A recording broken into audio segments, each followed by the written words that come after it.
everyone, my name is Lyndsay. Welcome to Love Them Well. Today we are talking about how to avoid the summer slide with your kids. It is a real thing. When your kids are in school all year long and then they take a break that is about 2.5 months, students really do lose a lot of what they learned. And I know that that might sound like, well, then maybe they didn't really learn it, but it's the same with us. How many times have you read something in the Bible that you know you have read that scripture before, and then you're reading it for the first time, it feels like. And it's not the first time, because we are forgetful people and we lose it if we don't use it. I think that no matter what age your child is, practicing those multiplication facts are the most important thing you can do for your kid for math. Not to be old lady Lyndsay about this, but I do believe that kids are not made to memorize facts the way they were when we were kids. My 3rd grade teacher made us memorize every single fact, and we had quizzes over it all the time. And today, kids are learning all of these great methods for figuring out multiplication tables, and they still are using their fingers when they're in 6th and 7th grade. And I just don't think that whatever methods are being taught are just not as good as just memorizing those facts. Flashcards are great for that. I love the Good and the Beautiful musical multiplication. We listen to these over and over, and if you know that your kid learns best by song, these are perfect. 4 different sets, A through D. 3 times 3 is 9. 9 monkeys on a vine. The kid can see the visual, and then after they listen to the songs, there are flashcards in the back. And there's nothing like just good old mad minute multiplication, where that kid gets 1 minute on the clock and they're seeing how many facts they can get done. I have this as a free resource on my Teachers Pay Teachers page. I'll link it below.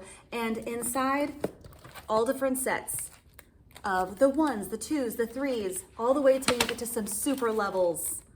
Mad Minute has been huge for my classes this year for 6th and 7th grade. With my 3rd grader specifically, we're going to be working on cursive this summer. He learned it this year in school, but again, I think there's something about going over every letter, just back to the basics, how to write every letter, how to put them together. We're going to be practicing that a lot. I do love, again, the Good and the Beautiful handwriting. So I have those workbooks for this summer. But if you don't sit down with your child to show them exactly how to do this, they're not always going to follow the instructions that are given on the sheet. So it really does take some one-on-one time to make sure that cursive is mastered. This summer, we are focusing on typing with my family. The Good and the Beautiful has a great typing program, and I like it because it's kind of old school. This is a book that the kid can put in front of them, and it goes over hand positioning and what your assignment is that day to practice. For my kindergartner, who is going to be going into 1st grade, we're going to be reviewing all of the things he learned in kindergarten this year with the Abeka Handbook for Reading. This book is fantastic. I really do think Abeka has a great beginner reading program, and they have really fun readers. So we'll be going over this summer. Sing Song Spanish. We are going to be doing Sing Song Spanish as a family and learning those basic Spanish vocab words. I really do like this book. It has a lot of great things in here, like a pronunciation guide, different lessons. We're not going to be doing the worksheets because we're all doing this together as a family. Even my husband, he's on board with this. Sing Song Spanish, we're going to give this a try. I've heard really great things. I also wrote a Spanish curriculum this year, and it has 12 units. There are vocab words, phrases to practice, and a quiz. It'll be linked below. Hopefully it will help you if you are just starting off the Spanish language and you want to really get some good vocab practice. That could be a great resource for you or your family.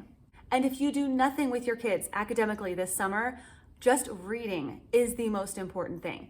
Just read. My goal each summer is to set aside 1 hour every day that we are reading. It's usually in the afternoon after the activities are finished and we're a little bit worn out and we need to be in from the sun. We read for an hour. I set the timer and we are all doing something quietly like that. Even the little guy, he's listening to a book if he can't read on his own. And then so often, even after that hour, we're still reading because we just want to keep reading the book that we're in.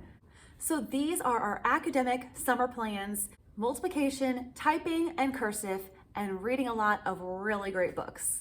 What are your plans for the summer? Do you guys take a break from school? Do you travel? Or do you just keep going along with your school year? I would love to know, and I am excited to see this playlist because Stephanie is compiling videos of a lot of mamas who are talking about their plans for summer, whether it be academically, vacations, all kinds of fun stuff. And again, she is at the Schulte Sweeties. All right, I'll see y'all next time. Bye.